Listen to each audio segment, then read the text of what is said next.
Back to the phone lines. We'll talk next to Joe. He's listening in Pacific, Missouri. Hi, Joe. Hi, Hank. How are you, sir? I'm good, thank you. My question is this.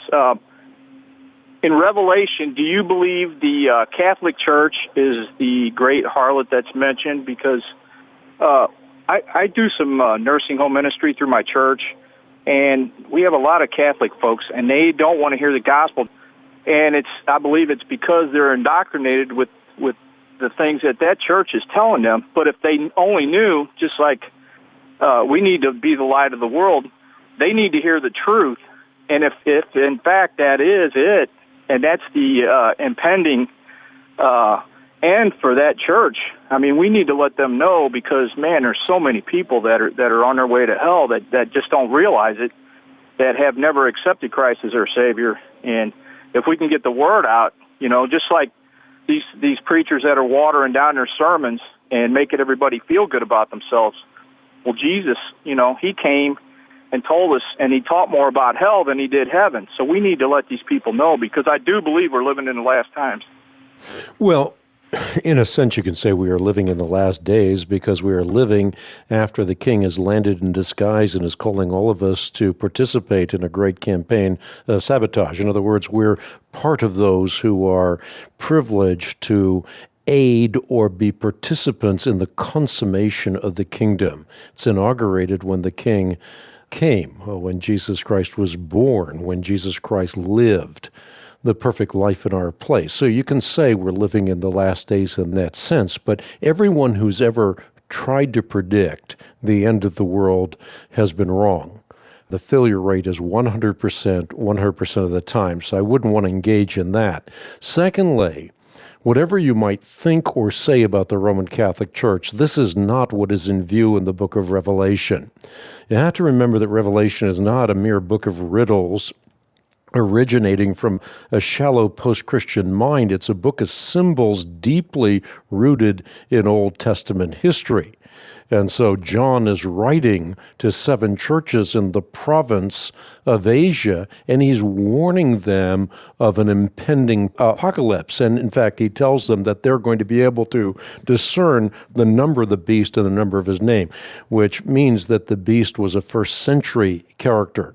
So again, this is John writing to 7 churches in the province of Asia in the first century. Everything that he writes to them is applicable to us in principle. In fact, it is particularly relevant when you start looking at the same hope that is communicated to them as it applies to us. The New Jerusalem coming down out of heaven, who is dressed or adorned as a bride beautifully, adorned for her husband, in a loud voice from the throne saying, "Now the dwelling of God is with men, and he will live with them."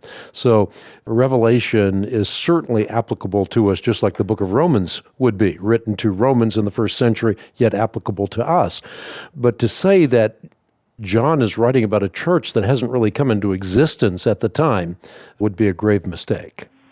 Well, let me ask you this. He mentions the 7 churches, and the church is always referred to as a woman, but he doesn't say women, he says the woman. I mean, he's referring to one church. What church do you believe that is?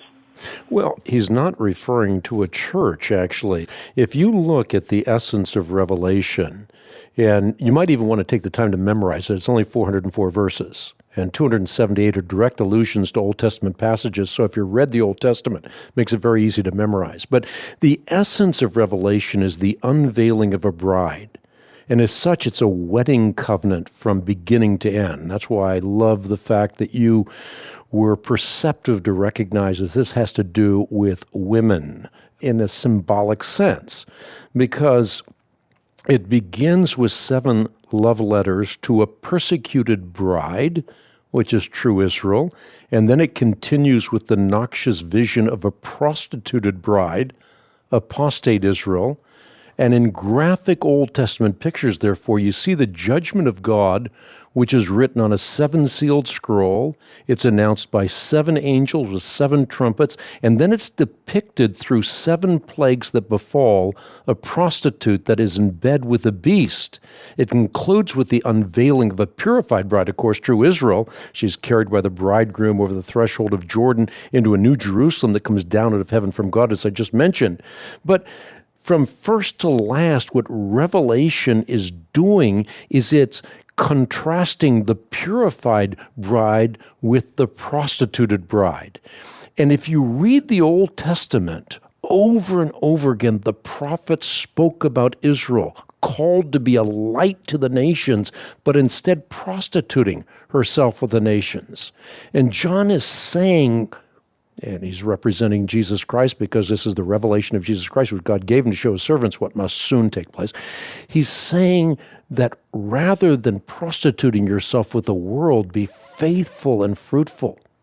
And obviously this has implications for the Jews who had become, as Jesus said, a synagogue of Satan. They're not truly Jews. They say they're Jews, but they're not. They're a synagogue of Satan, as Jesus put it. Why? Because they don't really follow Abraham. They just say they're followers of Abraham, because true followers of Abraham are true followers of Yahweh, the God of Israel, revealed in Jesus Christ. But instead, they persecuted Jesus Christ. They persecuted the Church of Jesus Christ. And in that way, they aligned themselves with Rome, which was also persecuting Christians. So Christians were going through a great tribulation, and rather than being part of the persecuting force, come out of that persecuting force and serve the true God, revealed Jesus Christ in flesh.